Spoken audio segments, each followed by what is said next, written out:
Hari Om. My name is Balakrishnan and I am going to chant Mahalakshmi Ashtakam Sutram. In the sutra there are 8 verses. Ashtakam means 8. This sutra is to praise Goddess Mahalakshmi and to seek her blessings.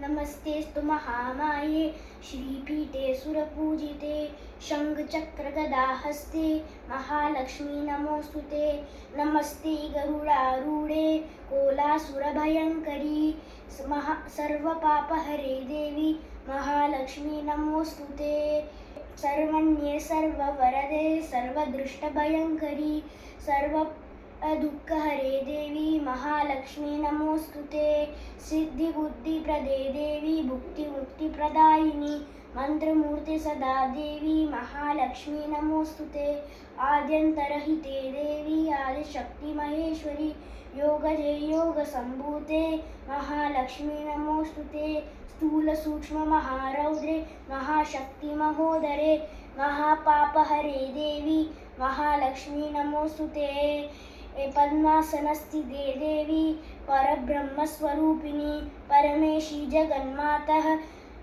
Mahalakshmi नमोस्तुते श्वेतांबरधरे देवी नानालंकारभूषिते जगस्थिते जगन्मातः महालक्ष्मी नमोस्तुते महालक्ष्म्यष्टकं स्तोत्रम् यः पठेत् भक्तिमान् नरः सर्वसिद्धिमवाप्नोति राज्यं प्राप्नोति सर्वदा।